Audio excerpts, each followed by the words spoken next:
Dragon வந்துருச்சு, பூமிக்கு திரும்பி போக போறோம்னு மகிழ்ச்சியில் துள்ளி குதித்த சுனிதா வில்லியம்ஸ். கையிலே ஆகாசம் கொண்டு வந்த ஓம் பாசம், காலமே போனாலும் வாழ்ந்திடு ராசா.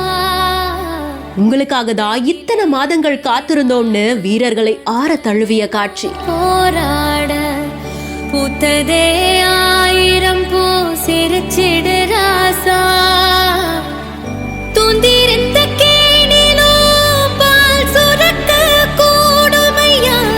2 நாட்களாக பூமியை சுற்றி ஸ்பேஸ் ஸ்டேஷனை அடைந்த க்ரூட்டன் அடுத்தடுத்து நடக்க போவது என்ன?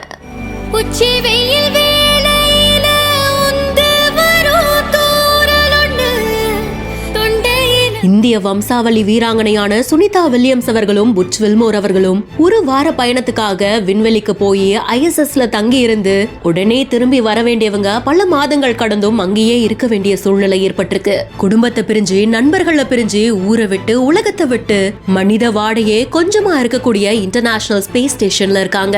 ஈர்ப்பு விசை கூட இல்லாத ஒரு இடத்துல பறந்துகிட்டே இத்தனை மாதங்களா ஸ்பேஸ் வாக்ஸ் அது இதுன்னு விண்வெளி ஆராய்ச்சியிலையும் ஈடுபட்டு இருக்காங்க. இதுக்கு மேல இந்த பூமியை அவங்கள மிஸ் பண்ண வைக்க மாட்டோம் அப்படின்ற மாதிரியா அவங்கள திருப்பி அழைத்து வர போற க்ரூட்டன் கேப்சூல் ISSல டாக் ஆயிடுச்சு. சோ அதுக்குள்ள இருந்து விண்வெளி வீரர்கள் இன்டர்நேஷனல் ஸ்பேஸ் ஸ்டேஷனுக்குள்ள என்ட்ரி கொடுக்கும்போது ஆல்ரெடி அங்க இருந்த சுனிதா வில்லியம்ஸ் அவர்கள் உட்பட விண்வெளி வீரர்கள் எல்லாருமே வந்த வீரர்களை ரொம்பவும் சந்தோஷத்தோட ஆற தழுவி வெல்கம் பண்ணாங்க. சுனிதா வில்லியம்ஸ் அவர்கள் இன்டர்நேஷனல் ஸ்பேஸ் ஸ்டேஷனுக்குள்ள என்ட்ரி ஆகும்போது எந்த அளவுக்கு சந்தோஷத்தோட நடனமாடிக்கிட்டே போனாங்களோ அதே எனர்ஜியோட இப்போ இவங்களையும் வெல்கம் பண்ணிருக்காங்க.